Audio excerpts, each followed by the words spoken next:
Si on achète un gabarit HTML, par exemple, dans un site comme ThemeForest, ici, donc qui me propose des gabarits HTML, puis je peux les magasiner, ça vient avec du code, je peux voir en live un petit peu qu'est-ce que ça fait. Donc des fois, j'ai des façons de travailler avec ça. Donc, j'ai plusieurs types de gabarits. Ça varie entre, je sais pas, par exemple, ce gabarit-là, où est-ce que j'ai des case studies. Si ça correspond à mon client, par exemple, je me dis, OK, ça correspond à mon client.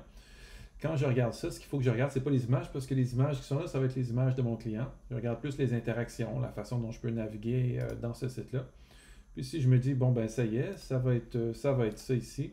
Donc, combien est-ce que ça coûte? Ça coûte, voilà, ici, si je m'abonne à Team Forest, ici, donc je pense que si je paye 15 ou 16 dollars par mois, si je fais Buy Now ici, je peux avoir accès, tu vois, 16 dollars, puis je peux avoir accès à ce gabarit-là. Bon, maintenant, ce qu'on va voir ensemble, c'est comment le personnaliser, comment ça marche une fois qu'on l'a acheté. Est-ce que c'est si facile que ça? Pas toujours, des fois oui, ça dépend.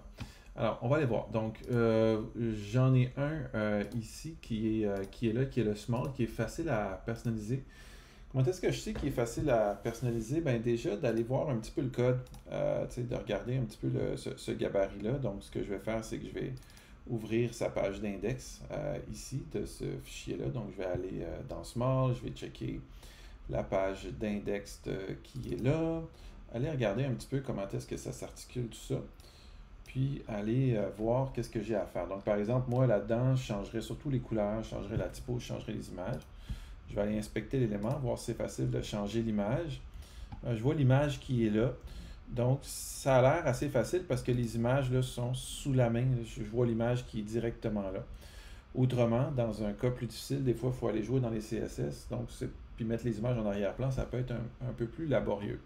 Alors, on va voir comment est-ce que je peux prendre ce gabarit-là, acheter sur ThemeForest, puis le personnaliser avec mes images dans un premier temps. Donc, ce que je vais faire, c'est que je vais évidemment, premièrement, mettre mes images à l'intérieur du dossier de ce gabarit-là. Fait que je m'arrange pour être bien certain là, que mon gabarit est visible. Je sais où il est, là, ce dossier-là. Je rentre à l'intérieur, puis là, j'ai une documentation, j'ai une licence, ok, c'est bon. Fait que ça, je ne touche pas à ça. Je le laisse avec le site. D'un coup que j'ai des querelles avec le serveur, ben, je peux tout le temps le montrer que j'ai acheté ce site-là. Alors là, ce que je ferais, c'est que je me ferais un dossier image à moi. J'utilise le français, comme ça je sais que c'est moi qui l'ai fait, c'est mon dossier d'image à moi. Pourquoi je n'ai pas dans IMG ici? Pour ne pas mélanger pas brouiller les cartes. C'est peut-être un petit peu plus facile pour moi de reconnaître où sont mes images. Puis ensuite, ben, je vais prendre mes images, là, bon, les images ici là, que j'ai générées par IA, juste pour pouvoir donner cette matière-là. Donc, je prends mes images, je les mets dans mon petit dossier d'images qui est là. Facile. Bon. Ensuite, je vais ouvrir Visual Studio Code, puis je vais faire, attention, File Open Folder et non pas Open File, hein, parce que sinon, je ne verrai pas toutes les images. Et là, je vais aller chercher mon gabarit qui est ici, puis je ne prendrai pas évidemment la documentation, je vais juste prendre le petit dossier qui est ici. Et puis, alors, ce faisant, je vais aller sur l'index. Je peux aussi prendre d'une autre page, hein, si j'aimerais mieux commencer d'une autre page. Je ne suis pas obligé de garder toutes les pages du gabarit. Après, il va me suffire d'éliminer les menus. Donc, j'ai cette page-là, je regarde le code qui est là. Ça peut être un peu rebutant. Alors, pour être certain de trouver les images, ce qui peut être facile, c'est juste d'aller ouvrir cette page index-là dans un navigateur, comme Safari, par exemple.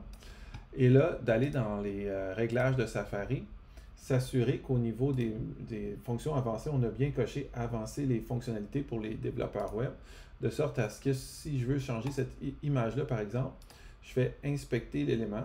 Puis là, ben, je vois à peu près dans le code là, où est-ce que ça se trouve. Là. Tu vois, je vois que ça se trouve là, dans la div slider.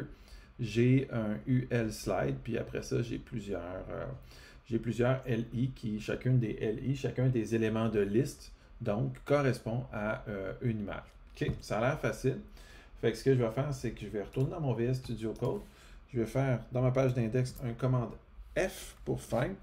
Puis je vais chercher slider. C'est un petit peu ça que j'ai vu dans mon code tantôt. Alors là, je tombe sur mes slides. OK, cool, parfait. C'est ici, IMG SRC. On s'en rappelle que c'est comme ça qu'on trouve notre image. Alors moi, je me rappelle, j'avais créé un dossier d'image. Fait que je vais écrire mon dossier d'image.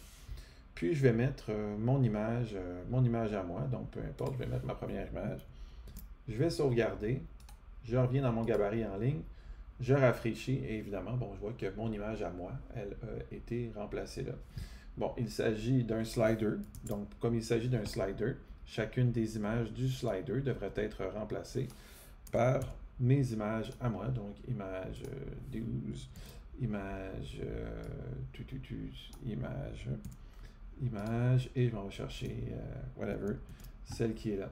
Et donc là, ben, quand je rafraîchis mon truc, ma page, je vois que le slider est personnalisé avec mes images à moi. Donc ça, pour continuer à personnaliser, on continue de la même façon. Par exemple, toutes les images qui sont ici dans ma galerie, je vais faire un clic droit, j'inspecte mon élément. Ça va vraiment bien. La plupart des navigateurs ont cette fonction-là. Puis là, ben, je vais voir un petit peu où est-ce que c'est dans mon code. Je me donne un mot-clé, là, parce que des fois, sont un petit peu compliqués, les mots-clés. Je me dis, OK, c'est à peu près dans le coin de row. Fait que dans mon VS Code, dans mon Visual Studio Code, je vais taper row. Je tombe directement dessus. Puis là, je vais changer le code qui est là. Faites attention, hein, ici, par exemple, on a le Ahref IMG, puis le IMG SRC. C'est pas la même chose, parce que le IMG SRC, c'est l'image qu'on va aller changer. Donc ici, c'est mon image que je vais y aller changer.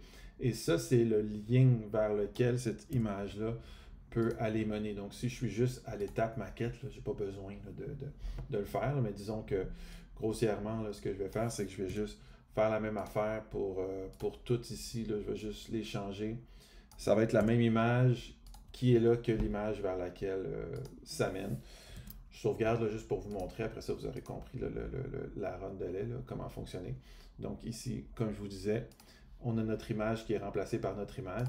Puis quand je clique, ça amène sur cette image-là en gros plan, puis je peux sortir de ça. Fait que c'est juste de faire ça s'agit de faire ça pour toutes les images, puis tranquillement, ben, on a personnalisé notre portfolio avec nos images à nous, puis on a personnalisé notre site web avec nos images à nous.